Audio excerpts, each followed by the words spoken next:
Bienvenidos a Historiar. Este podcast fue creado y producido por la ASAI, Asociación Argentina de Investigadores de Historia. Un podcast sobre historia argentina, latinoamericana y mundial. Acompáñanos en este recorrido por el pasado para pensarnos en el presente.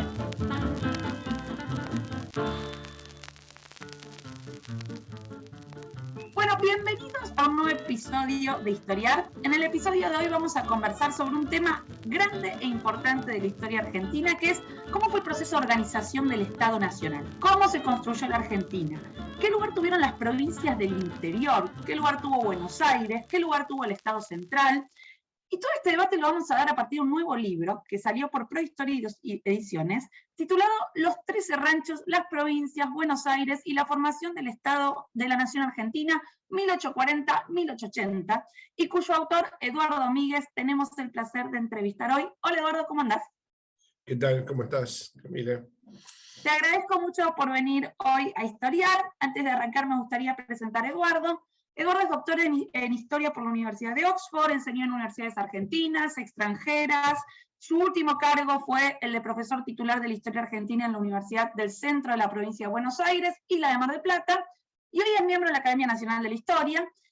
Y vamos a empezar hablando de este último libro de Eduardo, que está buenísimo porque te mete en 40 años de la historia argentina, que son 40 años muy conflictivos, pero a la vez muy importantes, porque son los años en los que se conforma el Estado-Nación. Entonces, mi idea es que hagamos un recorrido por estos 40 años, y solamente para dar un panorama muy general de los acontecimientos que se destacan en esos años, para aquellos que por ahí nos están escuchando y no conozcan lo que pasó entre 1840 y 1880, les cuento que lo que vamos a recorrer son las últimas décadas, la última década del régimen rosista, es decir, el régimen que instauró el gobernador de la provincia de Buenos Aires, Juan Manuel de Rosas, hasta su caída en 1852. Después vamos a conversar sobre lo que pasó luego de su caída, cuando la Argentina quedó dividida en dos: la Confederación por un lado y la provincia de Buenos Aires, o la República de Buenos Aires por el otro. Por último, vamos a hacer un breve recorrido por las tres primeras presidencias de una Argentina unificada entre 1862 y 1880, Mitre, Sarmiento y Avellaneda, y nuestro punto de llegada en esta entrevista será el año 1880, que es un año clave porque es el año en el que la ciudad de Buenos Aires se convierte en capital federal. Bien, entonces vamos a ir recorriendo ese libro, pero vamos a ese periodo, pero lo vamos a hacer a partir de una hipótesis o un debate central que es el que quiere dar Eduardo Míguez en su libro, que es qué lugar tuvieron durante estos años las 13 provincias interiores, es decir, las provincias que no son Buenos Aires, los llamados 13 ranchos. ¿Qué lugar tuvieron esas 13 provincias en la organización del Estado Nacional? Por mucho tiempo, y seguramente muchos habrán escuchado eso, en las visiones sobre el pasado más difundidas, pero también en la historiografía académica, por ejemplo, se le dio un lugar central a Buenos Aires en ese proceso, ¿no? Existe la idea de que Buenos Aires llevaba la batuta y fue la que comandó ese proceso, y como que las provincias se fueron adaptando o integrando de una manera por ahí más pasiva, que ha sido vista como más pasiva. Entonces, un poco lo que vos planteás en tu libro, Eduardo, es algo diferente, ¿no? Es como las provincias, y no Buenos Aires, insisten, por ejemplo, durante el periodo rosista, en ser las que impulsan esa organización nacional, es la organización de un Estado-nación, y cómo después de la caída de Rosas, son las provincias las que van a ir avanzando e intentando conquistar espacios en ese Estado-nación que se está construyendo. Entonces, me gustaría arrancar por acá, ¿no? Pidiéndote que nos expliques un poco esa idea central de tu libro, ¿no? Que desarrolles un poco esta idea. ¿Qué fue lo que quisiste ver y mostrar de las provincias en relación con la nación? Bueno, por ahí muy brevemente arranco con el comienzo, digamos, con 1810. Buenísimo. En ese momento Buenos Aires hizo la revolución, no fue una revolución argentina, una revolución que abarcaba un territorio en principio que se llama Virreinato del Río de la Plata, que incluye lo que hoy son las provincias del norte de la Argentina. Recordemos que toda la Patagonia y el Chaco eran territorios indígenas, y lo que hoy es Bolivia, Paraguay y Uruguay, simplificando, digamos. Ese intento de hacer esa revolución se chocó con muchísimos problemas. En el interior de entrada dijeron, bueno, sí, pero ¿cómo vamos a participar nosotros? Porque esta revolución la hizo Buenos Aires. Y eso terminó, digamos, en una debacle de la centralización del Estado en 1820. A partir de 1824, Buenos Aires logró intentar organizar la nación basado en Buenos Aires. Fue un ciclo que fue del 24 al 27, básicamente. Pero eso fracasó por varias razones, por una guerra externa con Brasil y por resistencia de las provincias a la centralización que Buenos Aires quería imponer. Digamos, durante ese ciclo uno podría decir Buenos Aires sí tuvo un papel bastante protagónico en intentar organizar la nación.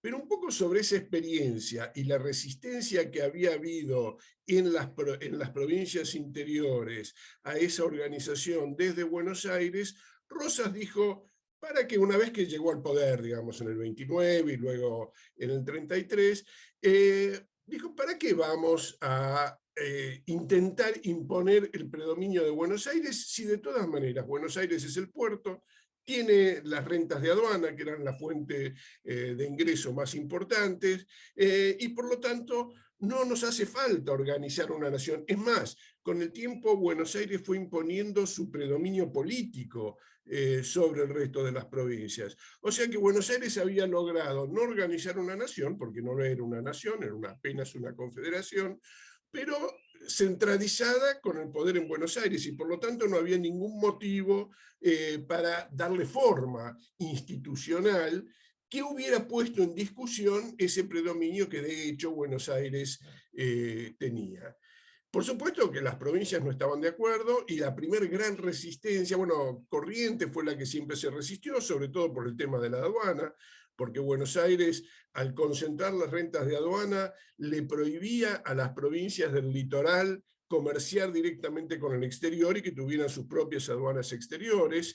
Entonces, Corrientes se resistió permanentemente, pero obviamente era una provincia mucho menor, con mucho menos peso, y Buenos Aires se apoyaba en provincias aliadas, en este caso fundamentalmente en Entre Ríos, para controlar la rebelión de Corrientes. Finalmente, en el norte surgió la idea de decir, bueno, vamos a organizar la nación para compartir las rentas de la aduana, que al final los productos que entran por la aduana se reparten en todo el país, y vamos a intentar darle forma institucional a esta organización, y se rebelan contra Rosas. Por supuesto, también había ideas dando vuelta, había un movimiento mundial, digamos, el romanticismo, que enfatizaba la importancia de la nación y la identidad de la nación, y ese movimiento también influye sobre estos, en cierta forma, revolucionarios del norte, con Tucumán como centro, que intentan organizar la nación a comienzos de la década del 40.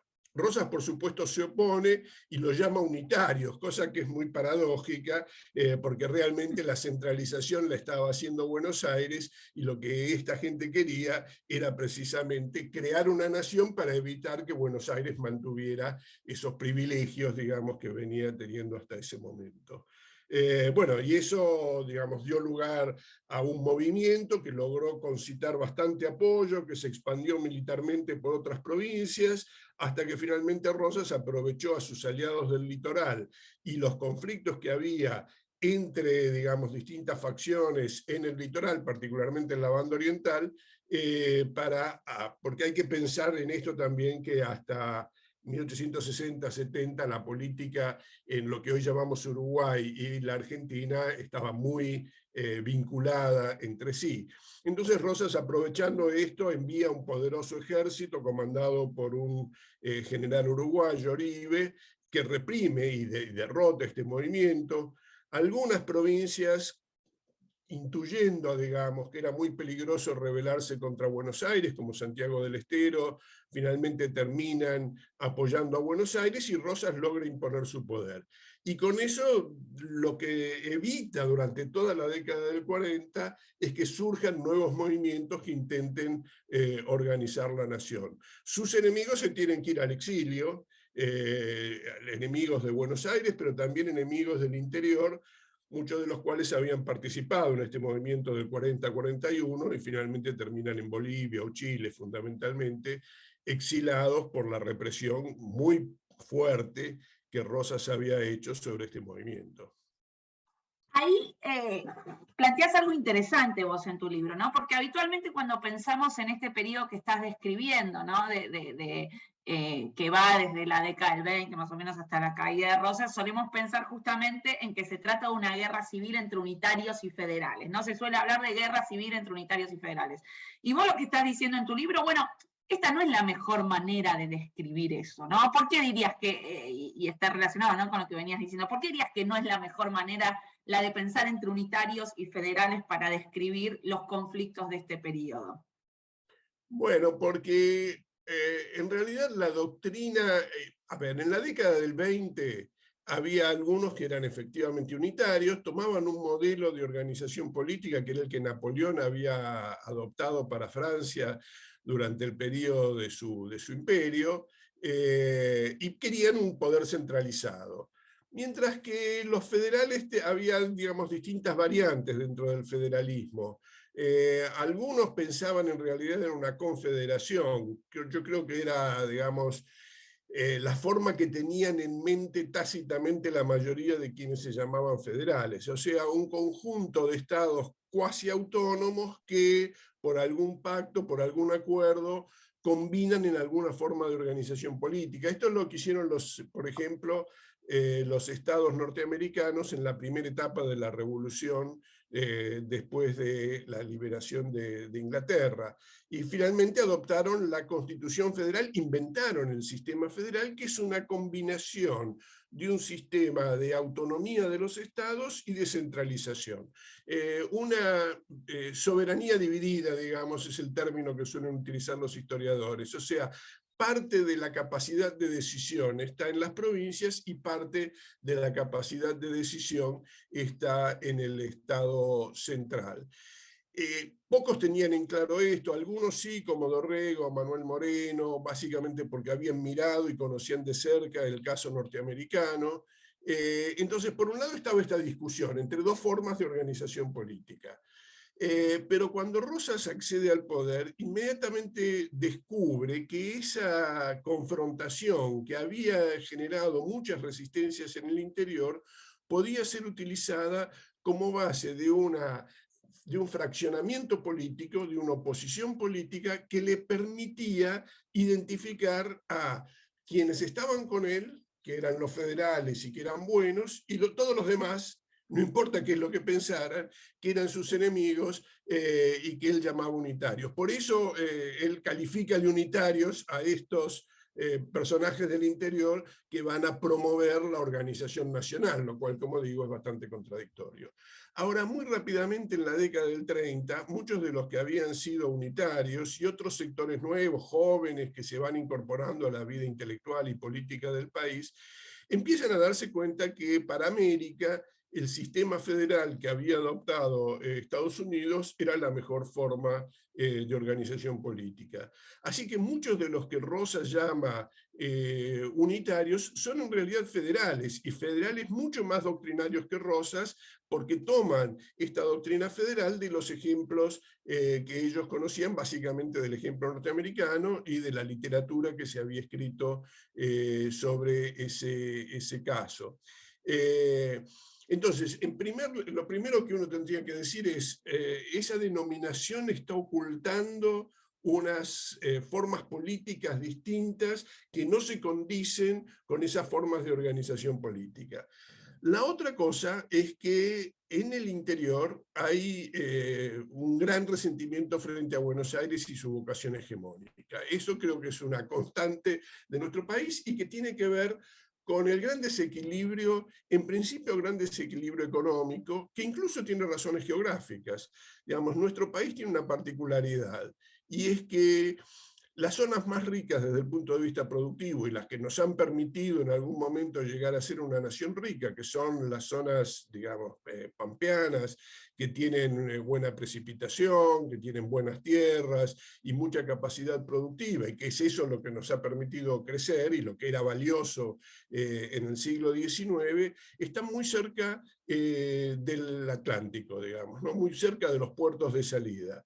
Mientras que el interior, que tiene mayores dificultades desde el punto de vista económico, está también más alejado de los puertos de salida. Y la historia y el desarrollo, digamos, la separación de la banda oriental, digamos, el problema de la navegación de los ríos, etcétera, han ido haciendo de la ciudad de Buenos Aires el gran centro económico y eventualmente cultural también, y eventualmente demográfico. O sea, finalmente la ciudad termina siendo por lejos la ciudad más grande del país. Entonces, todo eso que genera un desequilibrio que, si uno mira a otros países de América, no existe. Digamos, si uno mira a México, Brasil, sí hay una ciudad, Río de Janeiro es muy importante, la Ciudad de México es muy importante, pero uno identifica muchos otros puertos. La Ciudad de México no es el puerto principal, tenemos Veracruz, hay puertos sobre el Pacífico. En Brasil hay muchos puertos atlánticos, cada uno con su propia dinámica. Yo diría el único país que se parece un poco a la Argentina es Uruguay, donde Montevideo también ocupa un lugar, digamos, enorme dentro del peso del país. Pero claro, Montevideo es, digamos, o Uruguay es una escala menor, y eso evita, digamos, una confrontación interna.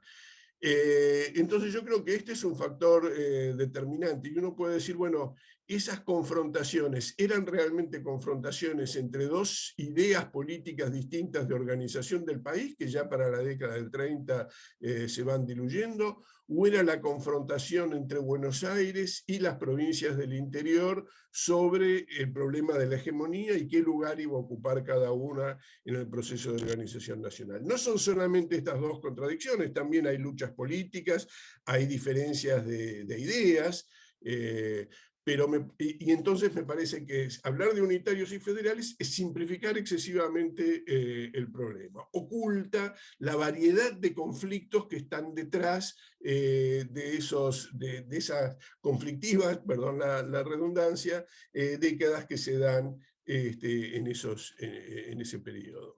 Clarísimo, Eduardo, clarísimo. Ahora te llevo a otro debate también muy común entre historiadores y no historiadores, que es el del origen de la nación, ¿no? ¿Desde cuándo existe la nación argentina? Que es un debate que tiene siglos.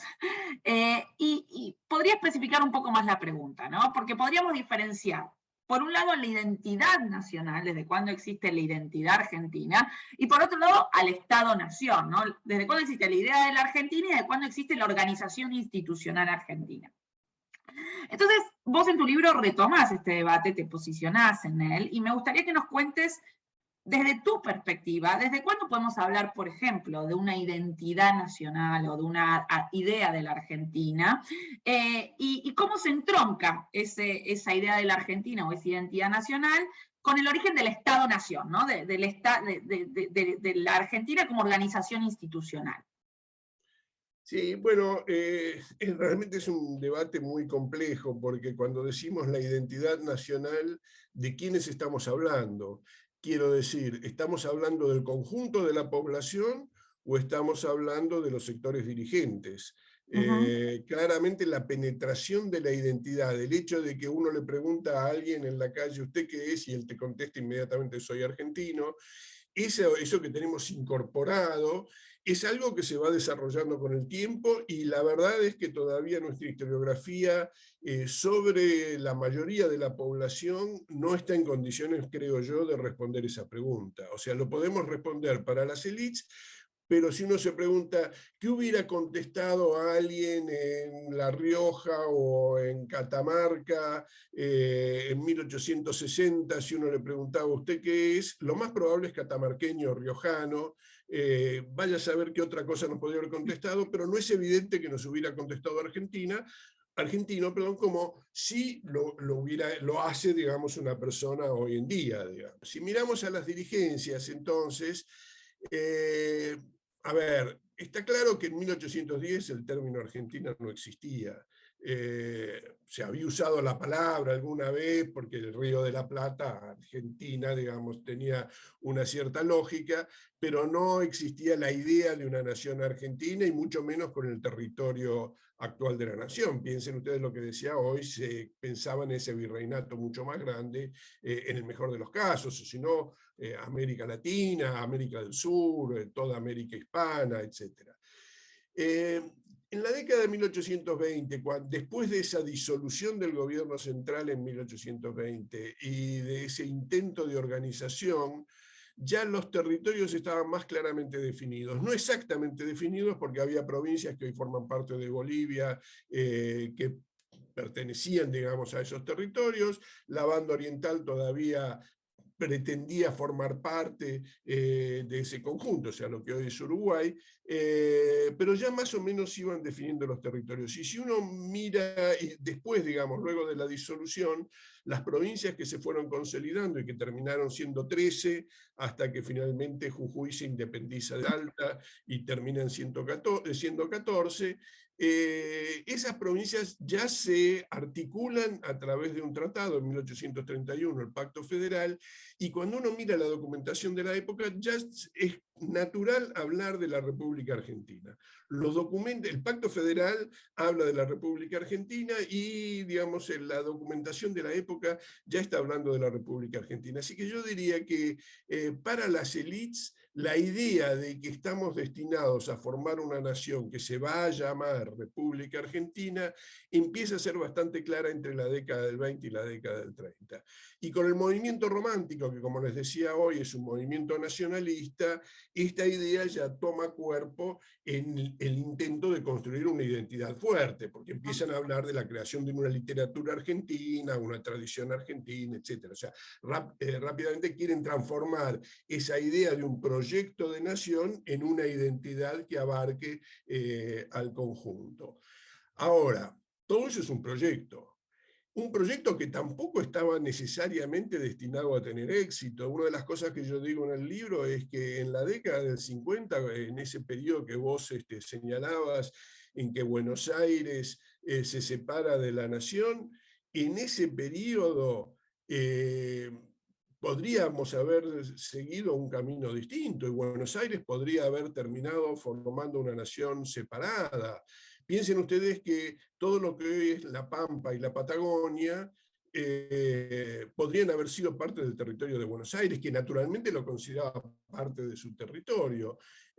O sea que podríamos tener una organización, digamos, territorial completamente distinta y dos naciones, la República del Plata, como la llamaban, y la República Argentina la otra, en fin. No había nada predeterminado. Ahora, voy al Estado Nacional, que esto es mucho más fácil. Es mucho más fácil porque el Estado Nacional implica una forma de organización.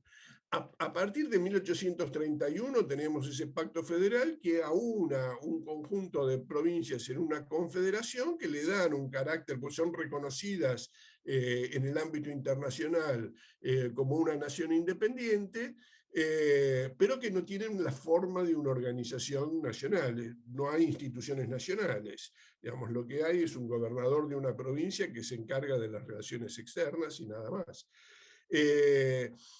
Eso, por supuesto, termina en 1853 con la Constitución, pero como la Constitución no es jurada en Buenos Aires, en realidad ahí tenemos una nación y un Estado ambiguo, porque Buenos Aires, por un lado, nunca se atreve ni toma la decisión de declararse independiente. La Constitución de Buenos Aires prevé que algún día se van a organizar con las demás provincias en un Estado nacional. Incluso señala de que esa organización debe tener la forma federal, o sea que aquí vemos como el federalismo ha sido asumido prácticamente por todos, pero se mantiene al margen. Y recién en 1860, luego de la derrota de Buenos Aires frente a las fuerzas de Urquiza en la batalla de Cepeda, Buenos Aires es forzada a revisar la Constitución, modificarla o proponer modificaciones en aquello que considere oportuno, cosa que se va a hacer, y las modificaciones que propone Buenos Aires, que no son cruciales, van a ser aceptadas por el conjunto de las provincias, y Buenos Aires jura la Constitución en 1860. Así que uno podría decir 1860 es el momento donde jurídicamente la Argentina se consolida. Ahora, Buenos Aires sigue habiendo una tensión entre Buenos Aires, eso va a llevar a un nuevo enfrentamiento militar poquito después, en Pavón, y esta confrontación va a terminar, digamos, de alguna manera en 1880 con lo que vos señalabas al comienzo, que es la federalización de Buenos Aires. O sea, cuando Buenos Aires finalmente tiene que aceptar integrarse a la nación sin los privilegios, sin aquellos privilegios que las provincias venían resistiendo, como decíamos, desde la década de 1810. Perfecto, te voy a llevar, de hecho, aparte de todo este último periodo, o sea, de la segunda parte del libro. Así que nos vamos a ir a la batalla de Caseros en 1852. Urquiza, que es el gobernador de Entre Ríos, se va a levantar contra Rosas, se enfrentan en Caseros, cae Juan Manuel de Rosas, que parecía ser, como bien venís explicando, uno de los principales obstáculos para la organización del Estado-Nación. Pero como vos bien dijiste recién, el proceso no deriva inmediatamente en la organización del Estado Nacional. Vamos a tener una constitución que no va a ser aceptada por Buenos Aires y vamos a tener un país dividido. Buenos Aires va a seguir un camino, que vos ahí contás muy bien estos proyectos alternativos, y el resto de las provincias van a conformar la confederación bajo la presidencia de Urquiza. Mi pregunta ahí es, bueno, ¿cómo se lleva Urquiza con esas provincias? Es decir, ¿Urquiza es aceptado? ¿Cuánto consenso logra Urquiza para conformar eso? ¿Y qué problemas va a empezar a tener para gobernar esas 13 provincias sin Buenos Aires? Es decir, ¿cuál va a ser el desafío entre 1853 y, como vos bien decías recién, 1859, 1860, cuando se termina de incorporar Buenos Aires? Bueno, yo diría, en el momento mismo hay que tener en cuenta, digamos, para entender esto hay que tener en cuenta la situación previa, y es que Rosas desde Buenos Aires imponía una forma de política que trataba de excluir a las dirigencias provinciales, es decir, a los sectores con más prestigio, con más educación, etcétera, con más riqueza, del poder, ubicando en su lugar figuras militares que tenían en general cierto prestigio en la campaña, más que en la ciudad, y que era una forma de evitar la discusión política. De esa forma Rosas simplificaba el entorno político y lograba imponer su autoridad. Caído Rosas, bueno, ¿qué pasa con esas figuras? Urquiza de alguna forma era una de esas figuras, pero era una que tenía un vuelo intelectual, una ambición política infinitamente superior, y por lo tanto promueve la organización de la nación. Promueve esa organización de la nación con un acuerdo. Significativamente se reúnen los gobernadores en San Nicolás de los Arroyos, que era una forma de decir, bueno, dentro de Buenos Aires, pero casi fuera de Buenos Aires, y digamos como en una conexión entre Buenos Aires y el resto de las provincias. Pero claro, ese proceso es comandado por Urquiza, porque él ha sido digamos, quien se rebeló en contra de Rosas, quien comandó el proceso de derrota de Rosas y quien puso en marcha este proceso de organización. Y Buenos Aires se resiste a una organización de la nación que no sea hegemonizada desde Buenos Aires. Vos me preguntabas, ¿qué consenso tienen las provincias?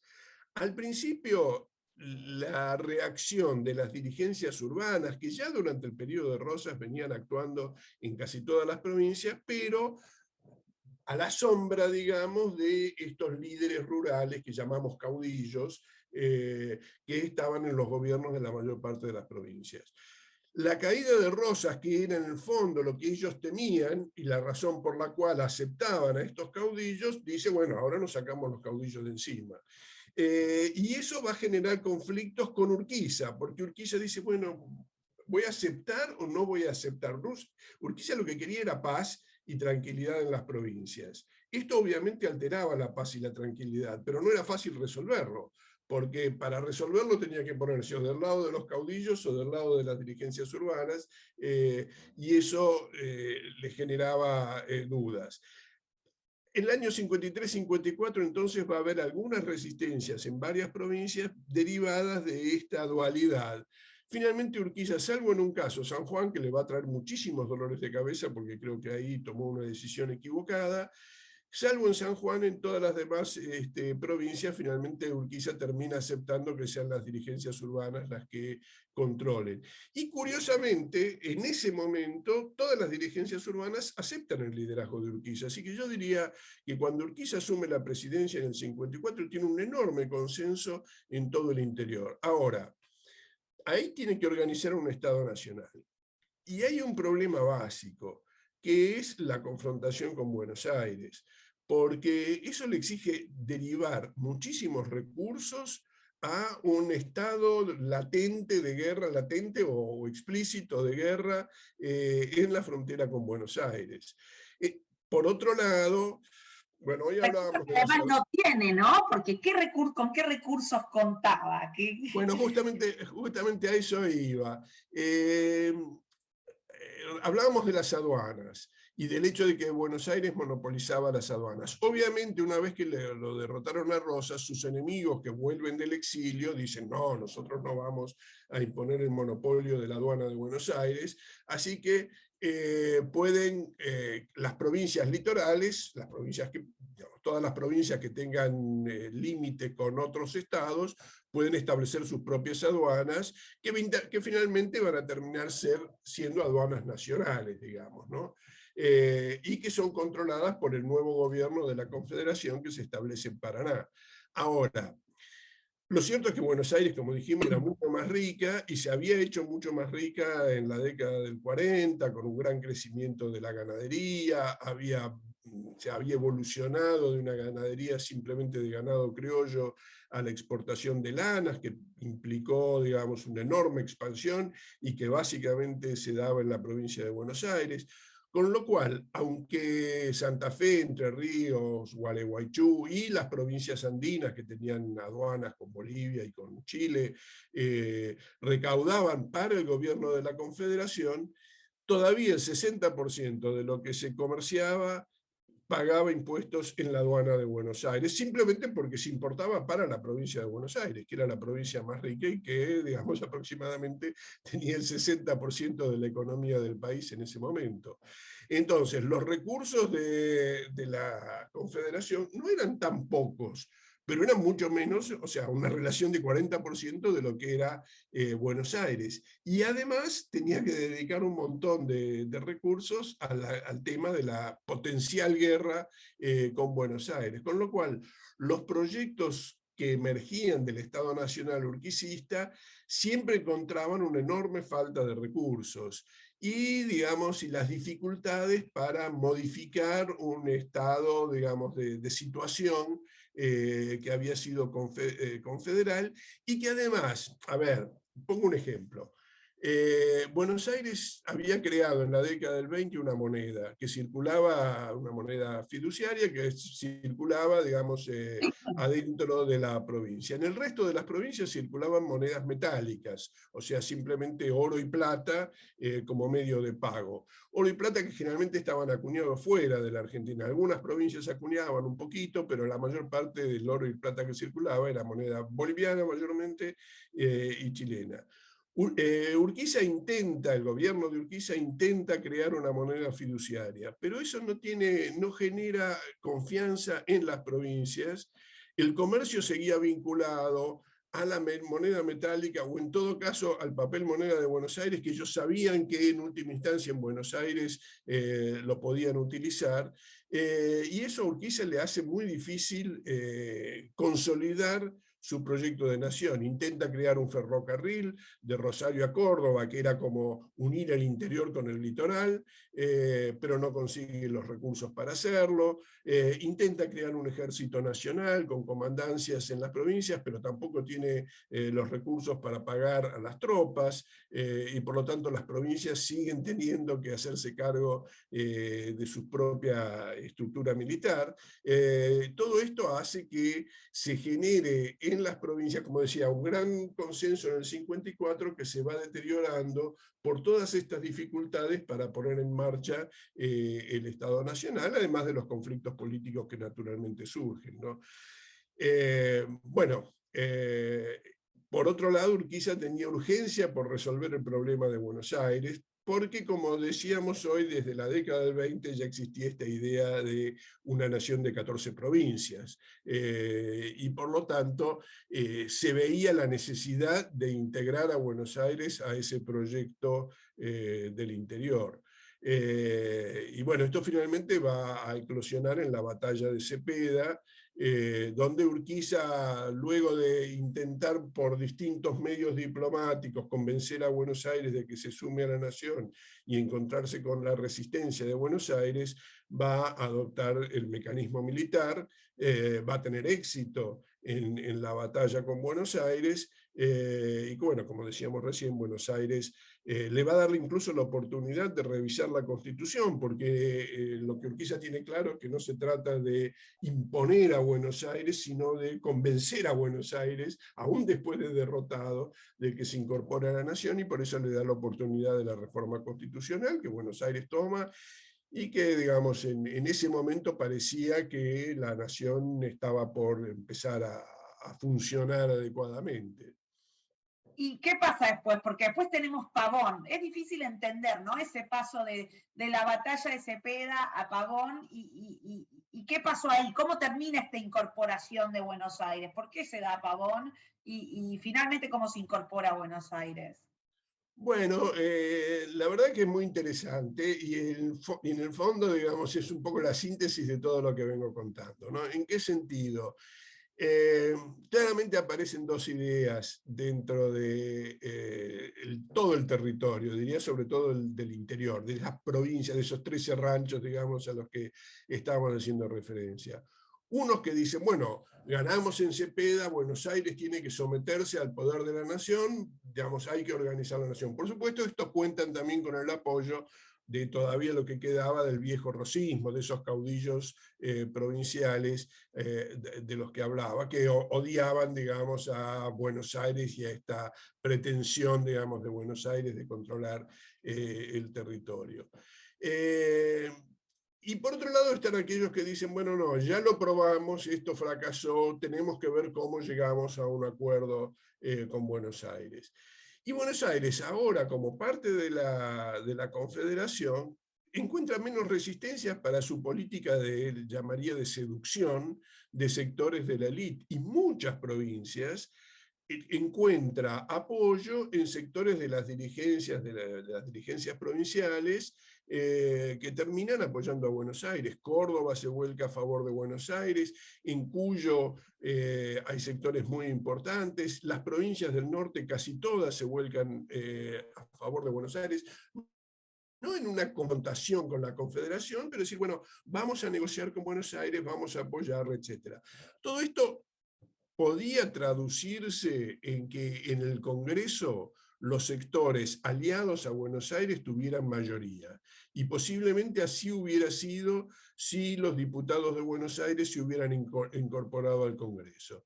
Entonces, se busca una excusa, los sectores contrarios con el liderazgo de Urquiza buscan una excusa para rechazar a los diputados porteños y de esa forma evitar que esa alianza que se llama, que va a adoptar el nombre de Partido Liberal, que esa alianza se concrete en el Congreso y pase a tener mayoría, que rápidamente podría haber implicado, digamos, un grupo muy amplio de provincias alineadas dentro de ese sector. Y bueno, Urquiza todavía tiene un poder considerable. Todo esto se mezcla con el hecho de que termina el mandato de Urquiza y hay una sucesión. Y estos dos sectores claramente adoptan dos representantes. En el sector, digamos, más antiporteño se va a identificar con la candidatura de Derqui, y el sector más negociador con Buenos Aires adopta primero la candidatura de quien era en ese momento vicepresidente del Carril y luego la del gobernador de Córdoba, Mariano Fragueiro.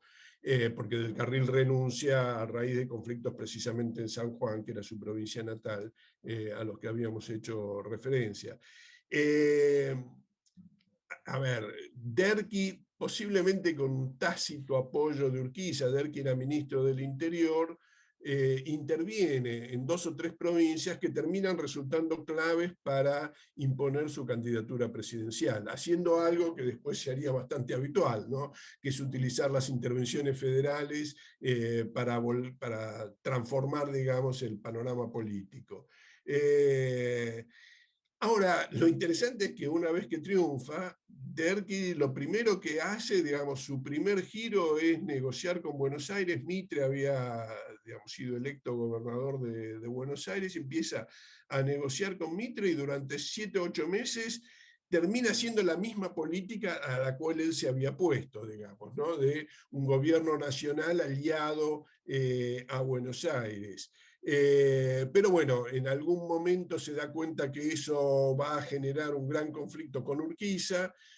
Hay varias provincias en el interior o varios sectores en el interior que se resisten y esto finalmente va a llevar a un nuevo conflicto. Interviene la provincia de Córdoba, que es clave en este proceso, primero porque obviamente es la provincia con más peso dentro del interior, y de alguna forma comandaba esa vertiente liberal, digamos, que se estaba aproximando a Buenos Aires. Además era la provincia natal de Derqui. Y esto va a llevar a la nueva batalla, una batalla muy confusa que ha dado lugar a muchísimas discusiones, pero más allá de lo que pase concretamente en la batalla, Buenos Aires emerge triunfante de la batalla, ¿no? Triunfante no necesariamente militarmente, pero sí en los hechos, porque el ejército de la Confederación termina diluyéndose, Urquiza se retira con sus tropas a Entre Ríos, y Buenos Aires termina, o Mitre concretamente, que era el gobernador comandante de las tropas, termina dueño de la situación, ¿no? Sí.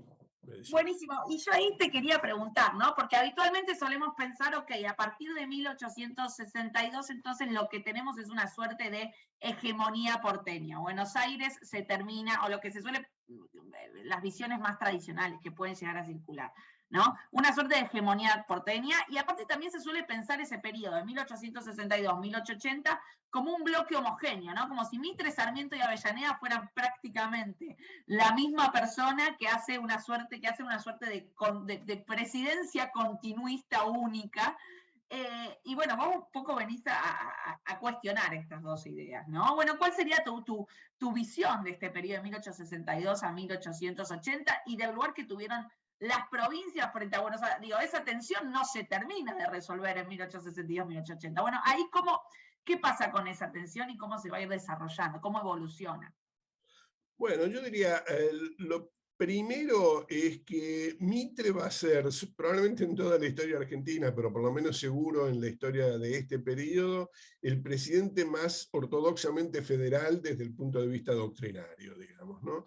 Hace todo lo posible por respetar las autonomías provinciales. ¿Por qué? Bueno, Mitre como personaje, yo, digamos, por otro trabajo lo estudié en detalle, era sí, un... lean la biografía de Mitre de Eduardo, ya que estoy. Listo, seguido. Bueno, era un principista y además era una persona, digamos, de un gran conocimiento de distintos elementos, entre ellos de las institucionalidades políticas. Por lo tanto, digamos, su ortodoxia federal puede tener que ver simplemente con lo que él creía que era su obligación hacer, digamos, ¿no? Pero por otro lado también tenía digamos, una recomendación política en el sentido de que, ya que Buenos Aires había triunfado en Pavón y había reorganizado la nación, tomando todo lo que Urquiza había hecho antes, digamos, no es que lo organizó de cero, aunque las leyes las volvió a contar de cero como si lo que hubiera pasado en la década del 50 no valía, en los hechos tomó toda la estructura institucional, digamos, de la Confederación como base de la organización y la Constitución del 53 con las reformas del 60. Pero claro, ahora era Buenos Aires la que aparecía como hegemónica y eso podía generar muchas resistencias en las provincias, de hecho generó algunas, y entonces lo que Mitre intenta hacer es respetar las autonomías provinciales, como digo, por principio, pero además porque era una forma de evitar resistencias y de lograr el apoyo de esas dirigencias del interior. Bueno, ahí ocurrió algo que realmente es un accidente tremendo para la historia argentina y para la historia de América del Sur, que es el conflicto con Paraguay, en el cual no me voy a meter porque nos llevaría, digamos, un largo tiempo, pero eso desarticuló el gobierno de Mitre porque básicamente durante los últimos 3 años de su gobierno estuvo abocado a la guerra. Él personalmente, porque era comandante en jefe de los ejércitos, pero todo su ejército, toda la dinámica, digamos, de su política estaba en función de esta terrible guerra que fue la guerra de Paraguay. Eso fue debilitando el poder del gobierno y ahí empiezan a aparecer las candidaturas para la sucesión. El candidato formalmente oficialista es Rufino de Elizalde, que era el ministro del Interior, uno de los que estaba muy vinculados al proceso de la guerra, y que era porteño. Siempre había estado cercano a Mitre, o sea, dentro de los sectores porteños que propiciaban la formación de la nación, pero era porteño y obviamente representaba a las dirigencias de Buenos Aires. Y ahí aparece, bueno, hay otra candidatura natural, que es Urquiza, que, digamos, habiendo cumplido un periodo fuera del gobierno, podía aspirar a volver a ser electo y tenía mucho apoyo porque el prestigio de Urquiza era enorme, sobre todo en el interior. En Buenos Aires era odiado, pero en el interior, digamos, era muy, muy querido. Y ahí aparece la candidatura de Sarmiento, que era una especie de outsider, que era muy aceptado en Buenos Aires porque siempre había estado a favor de Buenos Aires, pero que era un hombre del interior. Y esto va a llevar, digamos, a una disputa en la sucesión presidencial, donde el interior empieza a decir, bueno, nosotros vamos a empezar a tener nuestro peso. Y la opción por la candidatura de Sarmiento finalmente va a obligar al jefe natural de Buenos Aires, Alsina, Adolfo Alsina, a renunciar a su propia candidatura y aceptar la vicepresidencia de Sarmiento porque se da cuenta que en el colegio electoral no va a reunir los votos suficientes para llegar a la presidencia. Incluso en algún momento establece un acuerdo con Urquiza para ser vicepresidente de Sarmiento o de Urquiza, de cualquiera de los dos, con lo cual, digamos, obviamente su vicepresidencia estaba asegurada, pero es muy interesante el acuerdo con Urquiza porque está marcando que esa fractura entre los que habían apoyado a Buenos Aires y los que habían apoyado a la Confederación estaba empezando a diluirse y que podían negociarse las cosas de otra manera. Finalmente, como todos sabemos, ganó Sarmiento, y Sarmiento implicó un giro muy radical en la política de la relación del gobierno nacional con las provincias, porque Sarmiento inmediatamente empieza a centralizar el poder sobre, bueno, mucha gente señala, digamos, la influencia que había tenido su estadía en Estados Unidos y su vínculo con el proyecto de Lincoln, que precisamente como consecuencia de la guerra civil había estado centralizando mucho más el poder en el gobierno federal. Y Sarmiento va a seguir esa línea, que de alguna forma implica también subordinar a todas las provincias, incluyendo a Buenos Aires, ¿no? Y en este sentido, digamos, hay una ruptura muy grande con el gobierno de Mitre, en el sentido de que hay un intento muy fuerte de concentración del poder. Y además, el hecho de que muchos de los que votan a Sarmiento en la elección del 68 están votando en contra de Buenos Aires, digamos, eso no es ninguna sorpresa, digamos, y eso marca, digamos, un giro en la política. Ahora, como digo, Sarmiento centraliza, avanza y luego aparece la candidatura digamos, en la sucesión de Sarmiento, aparece la candidatura de Avellaneda, que había sido ministro, que era también un hombre con un perfil en cierta forma parecido al de Sarmiento, porque Avellaneda había sido, bueno, era nativo de Tucumán, pero había venido a estudiar a Buenos Aires y se había quedado en Buenos Aires, o sea que era un provinciano en Buenos Aires, digamos. Y, digamos, y Mitre vuelve a aparecer como candidato a la presidencia. Bueno, ahí no voy a entrar en los detalles políticos porque Buenos Aires, digamos, tiene fuertes conflictos que tienen que ver con la lógica de la propia Buenos Aires, pero digamos, en Buenos Aires finalmente termina ganando Mitre la elección. Y eso es muy significativo, porque quiere decir que Buenos Aires vuelve a votar por un porteño para la presidencia, incluso habiendo fuertes divisiones, y como dije, el gran líder político en Buenos Aires era Alsina, y sin embargo, pese a ese liderazgo de Alsina, el resultado electoral en las elecciones presidenciales que gana Mitre. Pero en la mayor parte de las provincias, salvo 1 o 2, en la mayor parte de las provincias gana Sarmiento, Avellaneda, Avellaneda, y eso lleva a Avellaneda a la presidencia, ¿no? Es interesante que hay una frase de Avellaneda que uno siempre vincula con los hechos de 1880, que es: no hay nada mayor en la nación que la nación misma, y que uno la piensa en relación a la independencia, digamos, a la subordinación de Buenos Aires, digamos, y a los hechos de 1880, pero que en realidad él la pronunció en 1874 cuando se dirige por primera vez al Congreso, perdón, 1875, en los primeros meses del 75, cuando se dirige al Congreso. Y yo creo que se refería tanto a Buenos Aires como a Mitre, ¿no? Mitre, que había sido, digamos, el fundador de la nación, bueno, no es la nación misma, y Buenos Aires tampoco es la nación misma, ¿no? Y de alguna forma preanunciaba, eso sí, lo que iba a ser el final de su presidencia con la federalización de Buenos Aires. Muy claramente Avellaneda va construyendo el poder en alianza con las dirigencias provinciales, ¿no? Y esto está cambiando el perfil del país, que ya no es un país gobernado desde mejor dicho, es un país gobernado desde Buenos Aires, pero no por Buenos Aires. Las dirigencias provinciales vienen a Buenos Aires y de ahí construyen un poder que se va a proyectar sobre el resto del país. Bueno, y eso culmina con las federalizaciones. Muy interesante. Yo, una de las primeras cosas que hice cuando empecé a pensar en cómo contar esta última parte de la historia, fue decir, bueno, ¿y qué pasó? ¿Cómo tomaron las provincias del interior la federalización de Buenos Aires? Entonces dije, bueno, voy a ver un poco qué publicaron los diarios en esa época.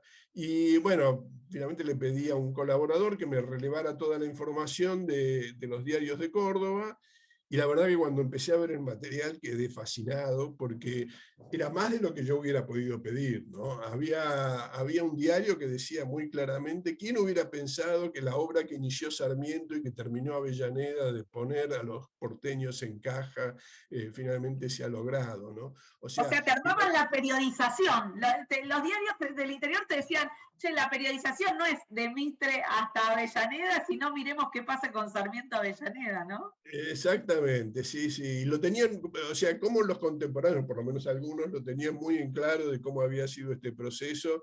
Y realmente son esas fuentes que vos decís, bueno, me avalan mi argumento, digamos, de una forma que yo, más de lo que yo hubiera creído, digamos, ¿no? Estaban diciendo lo que yo pienso ya en el momento mismo de los hechos. Excelente, excelente, Eduardo. Muy claro todo el proceso. Aprendí mucho leyendo Los 13 Ranchos, y seguro los oyentes que estén escuchando y que quieran adentrarse en este periodo lo van a disfrutar, y seguramente vamos a leerlo o verlo en los programas próximamente de las universidades de historia y de las carreras de historia. Así que gracias por este libro y gracias por la entrevista y tomarte este rato para conversar con nosotros. No, ha sido un gusto, Camila, la verdad que, bueno, me entusiasma la práctica de mi profesión, y contar lo que hago realmente me resulta algo muy agradable. Es un placer escucharte, así que muchas gracias. Nos despedimos con este episodio, pero nos vemos la semana que viene, así que los esperamos el sábado que viene en un nuevo episodio de Historiar, donde vamos a tener a Roy Ora y a Hernán Camarero hablando de los sectores populares antes del peronismo. Nos vemos la semana que viene, y muchas gracias, Eduardo, por esta entrevista. Adiós.